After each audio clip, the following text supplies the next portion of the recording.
제가 아이들을 오래 가르쳐 보니까 진짜 자존감 높은 아이는 조금 달랐습니다. 틀려도 다시 한번 해보는 아이, 안 되면 또 해보는 아이, 실패해도 쉽게 자기 자신을 포기하지 않는 아이요. 그리고 더 무서운 건 꾸준히 하다 보면 학습에 기복이 없어진 아이들입니다. 저는 예전엔 그 자존감이 나 자신을 좋아하는 마음이라고만 생각했어요. 근데 아이들을 보니까 진짜 자존감은 오히려 나는 다시 해볼 수 있어, 이 감각에 가까웠습니다. 최근에 제가 읽은 그릿이라는 책에서도 되게 인상 깊었던 내용이 있었어요. 우리는 자꾸 성공한 사람을 보면 원래 재능이 있었겠지, 내 아이도 그 재능이 무엇인지 발견해줘야지 하잖아요. 근데 이 책에서는 성공한 사람들의 공통점은 타고난 재능보다 오래 해보는 힘, 포기하지 않는 힘, 실패 후에도 다시 해보는 힘이라고 이야기합니다. 실제로 그릿 연구에서도 공통적으로 나오는 특징이 있어요. 좌절이 와도 쉽게 포기하지 않는다. 저는 이 부분을 보면서 진짜 자존감도 비슷하다고 생각이 들었습니다. 자존감 높은 아이는 항상 자신감 넘치고 뭐든 잘하는 아이가 아니라 틀려도 다시 한번 해보면 되지 라고 생각할 수 있는 아이에 가까웠거든요. 그리고 이런 힘은 갑자기 생기진 않는 것 같아요. 심리학에서도 작은 성공 경험이 반복될 때 나는 할 수 있다 라는 감각, 즉 자기 효능감이 만들어진다고 이야기합니다. 저는 이 부분이 정말 중요하다고 느꼈어요.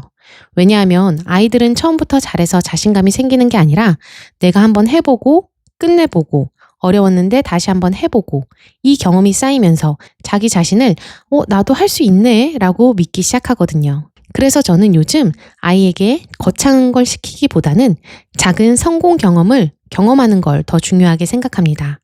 예를 들어 오늘 연산 4장만 끝내보기, 짧아도 매일 같은 시간에 앉아보기, 엄마랑 같이 30분 책상에 앉아 있어 보기, 이런 것들이요. 최근에 첫째가 피아노 학원을 뒤늦게 다니기 시작했어요. 근데 아이가 자꾸 가기 싫다고 하는 거예요. 그래서 저도 고민했죠. 내 욕심인가? 그냥 그만둘까? 근데 또 한편으로는 초등학교 시절에 하나쯤은 꾸준히 해보는 경험을 만들어주고 싶었어요. 특히 피아노는 조금 어렵잖아요. 처음엔 안 되고 계속 틀리고 양손도 따로 움직여야 하고. 근데 저는 그런 경험 자체가 아이 자존감에 중요하다고 느꼈어요.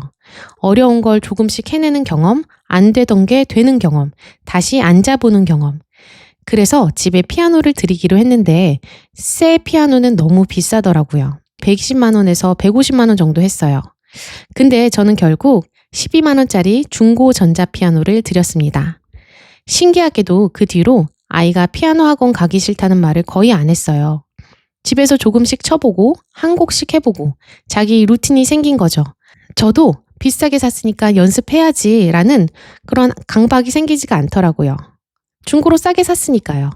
근데 저는 그걸 보면서 와, 내가 선택한 책상의 기준과 비슷하네 라는 생각이 들었습니다. 결국 아이를 움직이게 만드는 건 비싼 장비보다 자꾸 해보게 되는 환경, 부담 없이 반복할 수 있는 구조, 자연스럽게 루틴이 생기는 자리라는 걸 정말 뼈저리게 느꼈어요. 싸게 샀지만 아이 안에는 분명 하기 싫은 게 그냥 생활이 되어서 내가 해볼 수 있고 할 수 있는 것이라는 상징성이 생긴 것 같았어요. 사실 어른도 똑같잖아요. 운동도 내일부터 해야지 100번 생각하는 게 아니라 그냥 일단 나가서 걸어보고 오늘도 갔다. 이 경험이 쌓이면 그 다음이 쉬워지죠. 아이도 마찬가지예요. 처음엔 하기 싫어, 어려워 라는 감정이 새로운 경험 또는 학습에 항상 있어요. 하지만 일단 할 수 있는 환경 만드는 것, 전 이게 정말 중요하다고 생각해요. 이 경험들이 반복되면 공부가 억지로 하는 것에서 해볼 만한 것으로 바뀌는 순간이 있거든요. 아이 안에 이런 감각이 생깁니다. 나 할 수 있는 사람이네. 이게 진짜 자존감이라고 저는 생각해요. 요즘은 자존감을 칭찬으로만 키우려는 분위기도 있는 것 같아요. 물론 칭찬 중요하죠. 근데 넌 최고야, 넌 특별해 이 말만 반복하면 오히려 실패했을 때 무너지기 쉬운 아이가 되기도 합니다. 살다 보면 항상 잘할 수는 없잖아요. 근데 작은 성공 경험이 쌓인 아이들은 달라요. 실패해도 다시 해보면 되지 라는 힘이 있어요.